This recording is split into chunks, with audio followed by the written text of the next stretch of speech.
지금 계속 교육 행정 파트 하고 있는데요.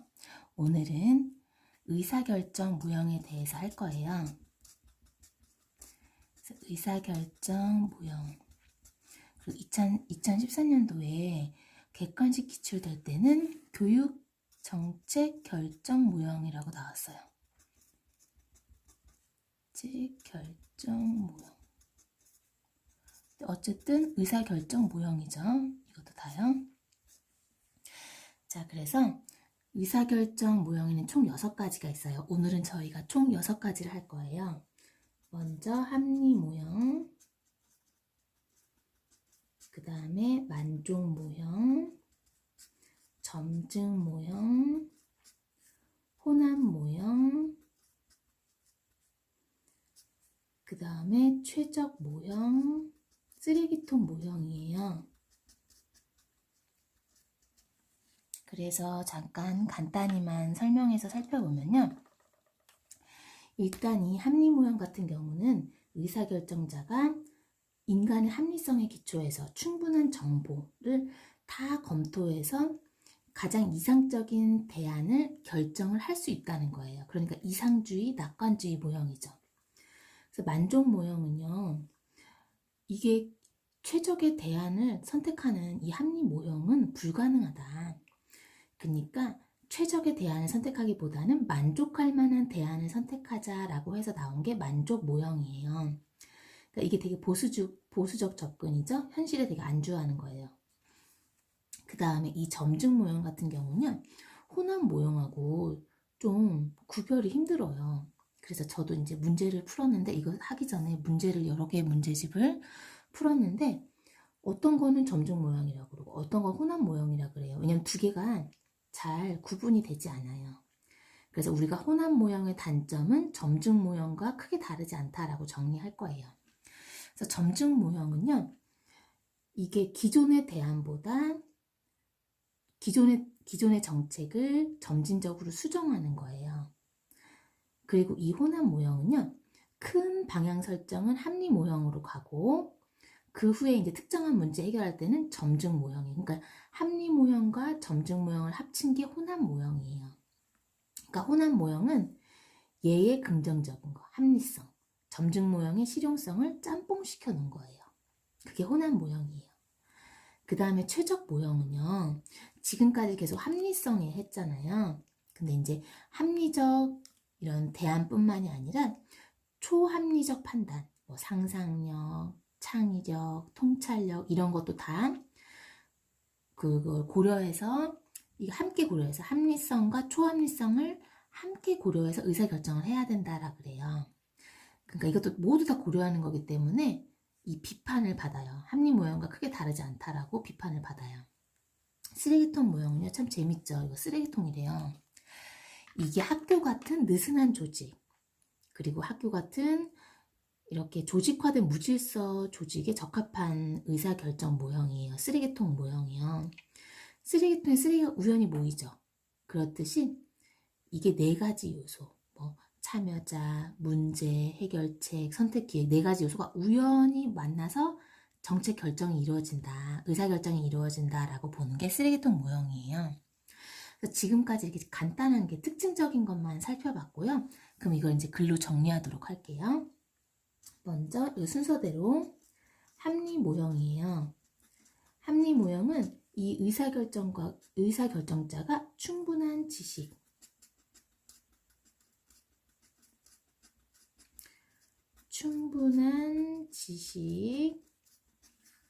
정보를 바탕으로 아주 합리적으로 최적의 대안을 선택한다는 거예요.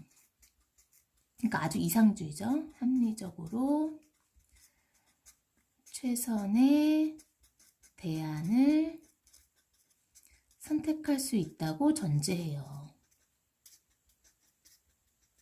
그러니까 이거는 인간의 합리성에 기초한 거예요.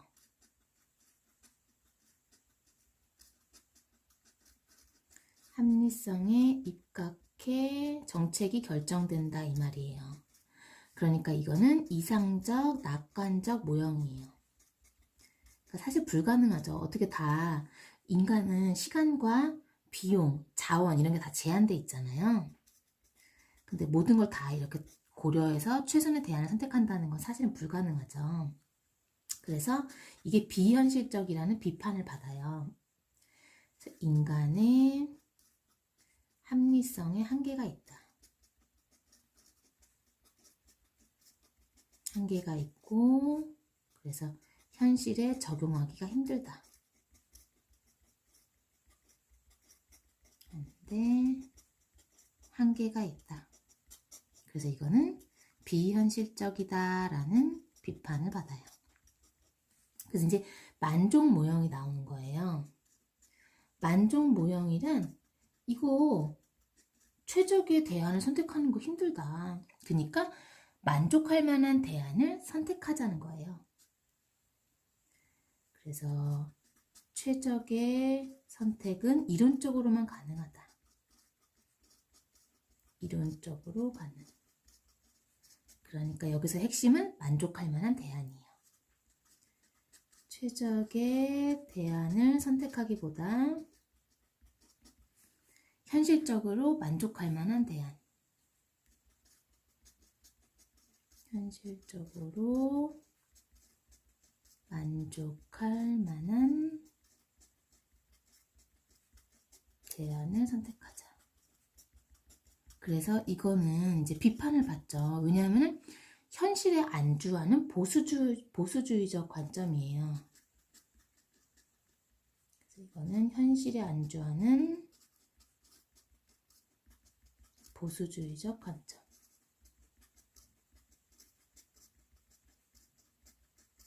그 다음에 이거는 창의적 문제 해결이 있을까요? 없을까요? 없죠. 그냥 여기는 현실적으로 만족할 만한 대안을 찾자 그러니까 창의적 문제 해결을 기대할 수 없어요.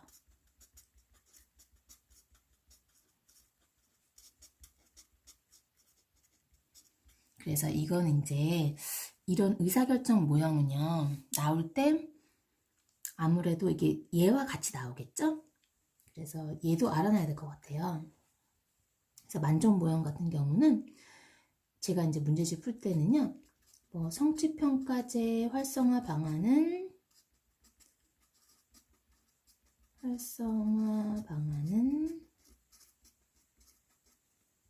이게 뭐 정보 부족, 인력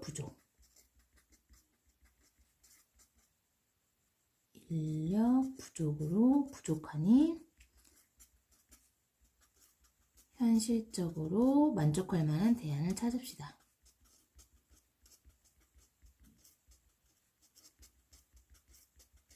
대안을 찾자. 이렇게 말한 박 교사의 말에 밑줄을 쳐놓고 여기서 말하는 모형은 그러니까 이제 핵심 용어는 만족할 만한 대안, 그죠? 그래서 만족 모형으로 찾으면 되겠죠? 그 다음에 이제 점증 모형이에요. 점증 모형은요, 기존의 정책을 점진적으로 수정한 거예요. 그래서 이거는 기존 방안을 점진적으로 수정해서 좀 더 나은 대안을 선택하는 거죠. 이전보다 나은 대안을 선택. 그래서 이것도 이제 얘가 나오는데 그냥 작년에 운동회가 좋았어요. 몇 가지만 수정합시다 이런 거예요. 운동회가 좋았어요. 근데 몇 가지만 수정해서 다시 해요. 그대로 해요. 보완해서. 그러면 이런 거 문제 밑줄 쳐놓고 김 교사의 말에 나오는 것을 적합한 것은 그럼 점증 모형이라고 하면 되겠죠. 그래서 여기는 몇 가지만 수정하는 거예요. 그래서 이게 다 나왔어요. 2014년도 객관식 문제 35번에 이런 점증 모형은 기존 정책을 조금만 수정한 거다. 이런 식으로도 나왔어요. 그 다음에 그래서 이 점중 모형 같은 경우는 현실에서 가장 많이 선택하는 의사결정 모형이에요. 현실에서 가장, 왜냐면 조금만 이렇게 보완하면 돼요. 몇 가지만 보완해서. 근데 이것도 다소 소극적이죠?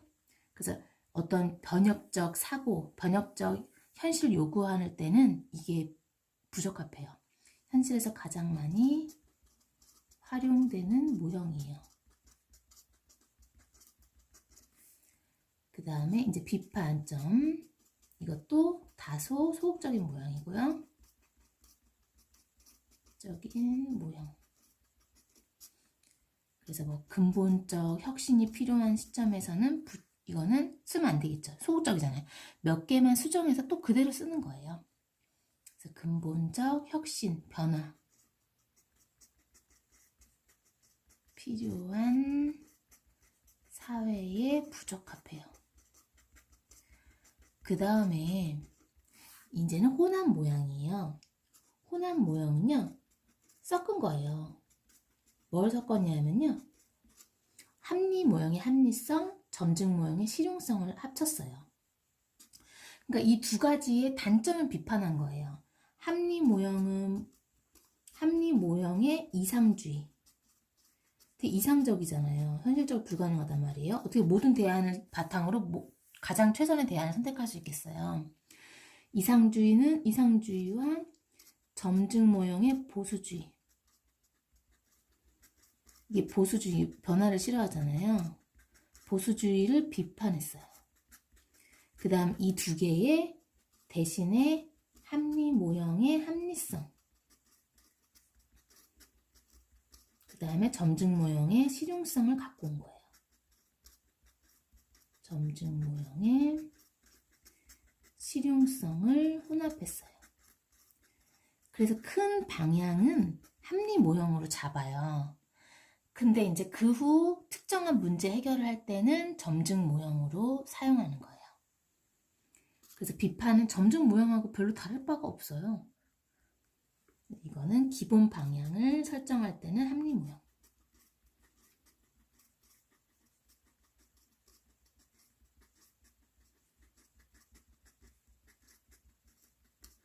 그 다음에 그 특정한 문제. 특정한 문제를 해결할 때는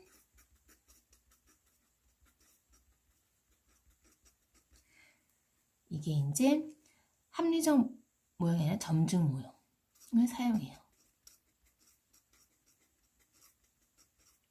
그래서 이제 얘 같은 경우는요, 또 이제 박 교사, 최 교사 또 밑줄 쳐 놓겠죠?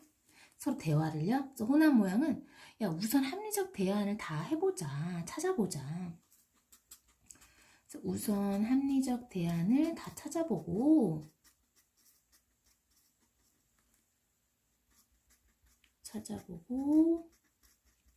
후에 점진적 접근을 하자. 점증적 접근을 하자. 이런 말이 나오면은 호남 모형이구나. 그래서 비판은 아까 뭐라 그랬어요? 점증 모형과 크게 다를 바 없다고 했죠? 점증 모형과 크게 다를 바가 없어요. 그럼 이제 거의 다 했어요. 딱 2개 남았어요. 최적 모형과 쓰레기통 모형이 남았는데요. 최적 모형은요, 이거는 합리성 뿐만이 아니라 초합리적 판단. 아이고, 뭐가 빠졌다. 이거는 인간의 합리적 판단뿐만이 아니라 비합리적 판단에도 함께 고려해서 의사결정을 하자는 거예요. 합리적 고려뿐만 아니라 2가지 다 쓰는 거예요. 합리적 고려뿐만 아니라 비합리적 고려, 초합리적 고려라고 그래요. 초합리적 판단. 초합리적 판단을 함께 적용해서 의사결정을 하자.